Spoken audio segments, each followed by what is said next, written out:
Ladies and gentlemen, once again, welcome to the Kakasungura YouTube channel.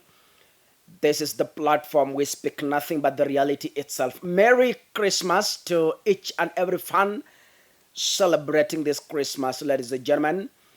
And a happy new year as you prepare to cross over from 2022 to 2021. May God give you good health as we yearn to cross it's not easy to cross to the new year. Some people die on that fast at night, and we believe and we pray to God that all of us will jump to the new year with health. Watanzania wameanza kunichapa kwa comment section kwamba kaka, umetulenga kutumia lugha yetu ya Kiswahili na sijui ni kwa nini. Unajua mimi kaka, kila siku ninapoamka ninakuwa na karo fulani ka lugha fulani. Kuna siku nitaamka nikiwa na karo ka Kiswahili, kuna siku nitaamka nikiwa na karo ka Kiingereza. Kwa hivyo tuvumiliane, kwa sababu sisi wote tunaelewa siasa ambazo tunapiga hapa nchini Kenya. Ladies and gentlemen, there is something that is cooking in Nairobi City, and it's how can I call it? It's an emerging war that is about to erupt. And so many people do not understand what this is. But today, I want to give you, and I will be responding to the question, why the people from Central are fighting Johnson Sakaja, the Nairobi governor. I will be responding to that question today, and I will be touching a number of areas to try and justify my point and to show you why Rigathi Gachagua is leading a battalion of Mount Kenya leaders to hurl insults and directly attack Sakaja. Now, before I move further, there's some things we need to understand, just common human knowledge, for us to get where we're heading to. We know that niko na homa kidogo, so in case I sneeze in between or I cough in between the video, kindly apologies in advance. Ladies and gentlemen, we all know that Nairobi at some point was an Azimio stronghold, right? And it took a lot of energy for William Ruto to plant Sakaja a UDA governor. It took a lot of power, resources, and energy for William Ruto to plant Sakaja in Nairobi, an Azimio stronghold. That's what we should understand first. Number two, for Sakaja to have a peaceful rule in Nairobi, he had to weigh and balance appointments, right? Because the Azimio had the majority, so he had to find a way of striking the balance to play a safer ground. And before Sakaja did this, he extensively consulted the president. That is William Ruto. Sakaja was elected on a UDA ticket. But then, to my own view, when Sakaja and Ruto was striking how to manage Nairobi by enticing Azimio with appointments, Rigathi was kept in the dark. Right? That is why you saw headlines few days ago, I think 2 or 1 day ago, that Sakaja in trouble over appointments. Sakaja in on fire from UDA MCS of appointments. This was a strategy that was used to have a safe landing in Nairobi, right? You know, Nairobi is the capital city. Nairobi House as a state house. So it's a ground that should be treated with a lot of caution and with the wisdom it deserves for you to rule. And now, when Sakaja and Ruto were plotting this, from what I'm reading, from the script I'm reading, it's like Gachagua was kept in the dark, right?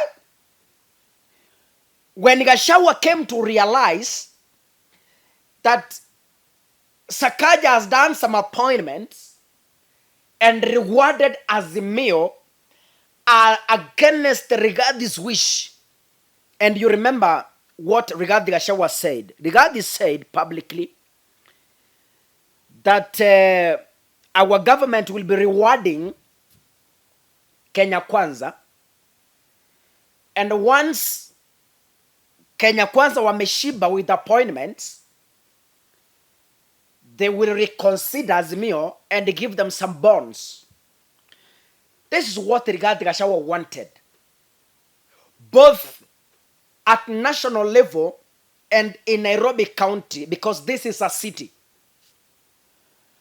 You heard Rigathi saying this in public. So Rigathi never wanted Azimio to benefit in appointments at the national level and at Nairobi County level. When he woke up and found that he has been left out in the discussions on how to manage Nairobi, he felt furious. He felt rejected. He felt abandoned. And he didn't realize that Sakaja's moves in Nairobi have been endorsed by the president, right? Now, after realizing this, and in the appointments, some people allied to Gachagua, majority of them were left out.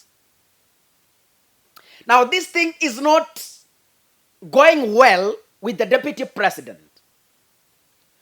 Now, the deputy president, who I can say lacks political wisdom, has decided to fire back directly without due understanding on what is happening on the ground, right?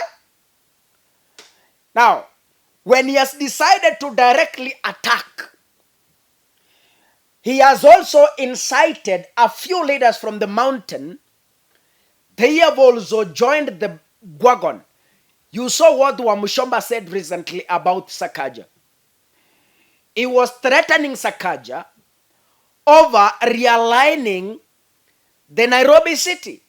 You understand, Nairobi city has business cartels, business moguls who can fight back at any time once they have been touched, right?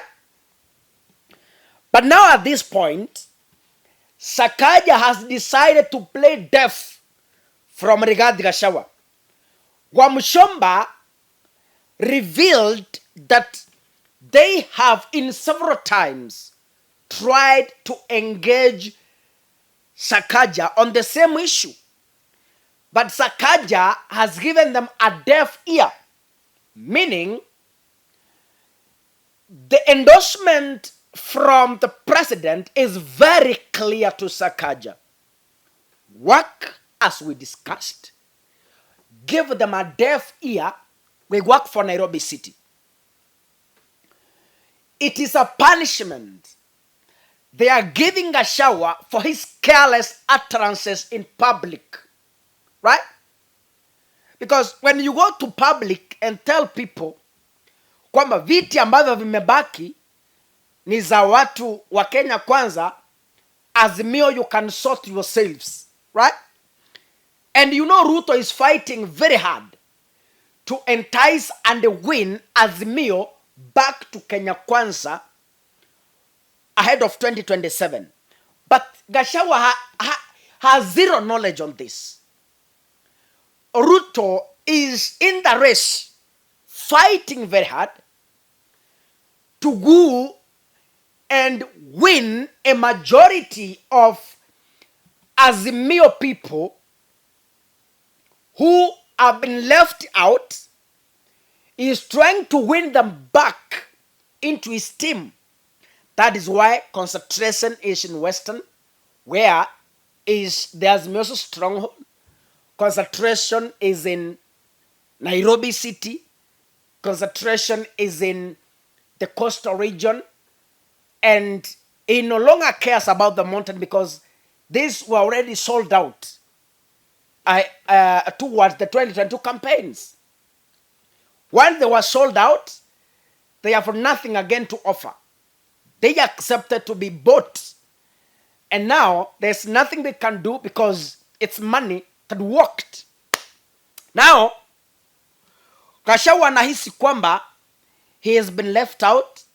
Na watu wake wanamuuliza maswali. Now that you are the DP, how are we missing? How did it happen that we are missing from these crucial appointments?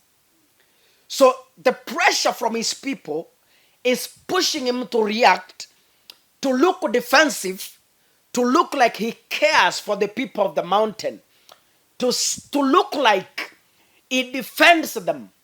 But then let me tell you, this will cost them dearly. Right?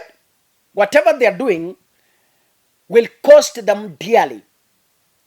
Rigathi believes in tribalism because it really speaks much about the position of central Kenya in Nairobi County government and national government. You saw him lecturing Ruto recently that vitu zimebaki ni za kina Kamau, Karanja and who.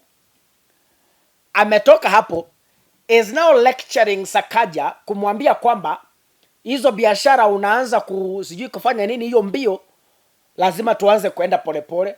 You know, Rigathi doesn't know how to balance politics and work. He has decided just to fight. So the main reason why Rigathi is furious on Sakaja is because Sakaja gave him a deaf ear on reforming Nairobi and on county appointments. That is why Rigathi is very angry on Sakaja and nothing else. But then Sakaja is very confident because his endorsement and all what he does has been endorsed by the president, who is his party leader and his president. Because Ruto said in public, yes, Sakaja, in whatever you do, I am behind your back and I endorse whatever reforms you've decided to make in Nairobi. I 100% endorse them. So, ladies and gentlemen, to me, I could have advised Rigathi Gachagua to go back to the drawing board. Instead of blindly fighting, he should go back to the drawing board and try to understand the kind of politics that is being played here. The kind of politics that is being played here, one, is a divide and rule. The politics is meant to divide the people of the mountain and the people of Western. So the politics are portraying Rigathi Gachagua as a man who is fighting the Western region. And the Western region have been painted as people who are under attack from the people of Central, because Sakaja comes from Western. When you fight Sakaja as a leader, you are directly fighting the Western region.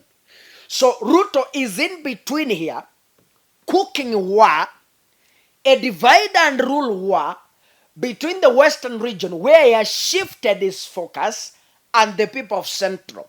But our blind Rigathi can never wake up from his dream, can never see this, can never comprehend can never know, is only fighting blindly. It will cost him dearly. God bless you. Asanteni sana.